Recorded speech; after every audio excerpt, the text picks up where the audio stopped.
My parents ignored my medical debt while funding my sister's failed ventures. Now they want me to give $25,000 for her wedding. I cut them off for good. I was lying in a hospital bed, tubes in my arms, my appendix already ruptured, when my phone buzzed. Not a "are you okay?" Not a "do you need help?" Just one text from my mother. "Don't forget your sister's wedding contribution."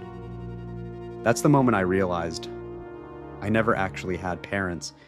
If you've ever been the invisible child, the one expected to suffer quietly while someone else gets everything, then hit like, subscribe, and buckle in. Because this story isn't just about favoritism, it's about the exact moment someone finally says, "I'm done being your backup plan." Growing up, I learned early what my role was in our family. I was Ethan, the easy one, the kid who didn't complain, the kid who handled things himself. And then there was my younger sister, Sophie. Sophie was the sun. Everything orbited around her. If Sophie cried, my parents panicked. If I struggled, they shrugged. When I was 10, I broke my wrist at soccer practice. My dad dropped me off at urgent care and left to make it to Sophie's piano recital on time. I remember sitting there alone, staring at the clock, convincing myself it didn't hurt that bad, because that's what I did. I made myself smaller so nobody else had to feel uncomfortable. In high school, I worked part-time, saved every dollar, applied for scholarships. Sophie? Didn't need to. My parents paid for dance camps, photography equipment, a boutique clothing line that lasted 6 months. A wellness coaching certification she abandoned halfway through. Every time one failed, my parents would say, "She's just finding herself." When I graduated college with honors and student loans, my dad said, "You're independent, that's a good thing." That phrase became their favorite excuse. By my late 20s, Sophie had burned through tens of thousands of their money. Failed cafe, failed Etsy shop, failed influencer brand. Each failure was followed by another bailout. Meanwhile, I was grinding, long hours, cheap apartment, no safety net, and then my body gave out.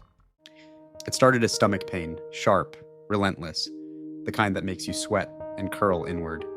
By the time I collapsed, my appendix had ruptured. Emergency surgery, ICU, 3 nights of fluorescent lights and beeping machines. I texted my parents from the hospital bed.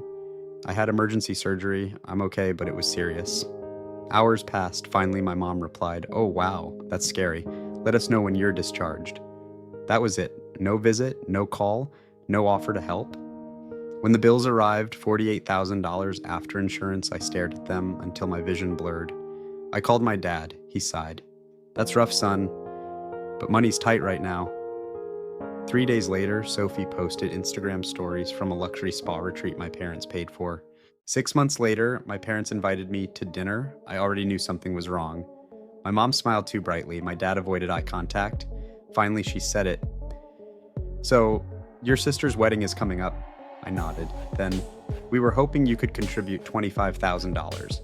I actually laughed, a sharp, disbelieving sound. "You know I'm still paying medical debt, right?" My mom frowned. "This is important for family harmony." My dad added, "Sophie deserves a beautiful day." That word, deserves, something inside me snapped. I stood up, my hands were shaking, but my voice was calm. "You paid for her failed businesses. You paid for her trips. You paid for her dress." I looked at my mom. "But when I almost died, you sent a text." Silence, I continued. "I'm done being your emergency fund while I bleed alone." My mom's face hardened. "You're being dramatic." That was it.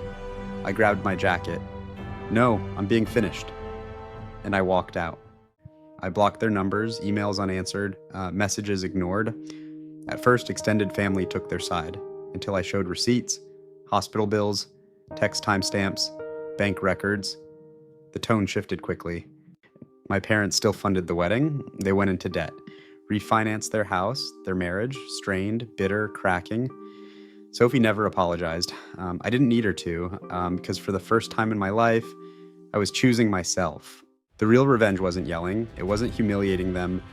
It was absence. No more emotional labor, no more guilt, no more sacrificing my stability for their image. When my mom finally emailed me months later saying, "Oh, we don't recognize you anymore," I smiled, because I finally did. Sometimes the hardest revenge is realizing you were never wrong for wanting fairness. and walking away from people who benefit from your silence.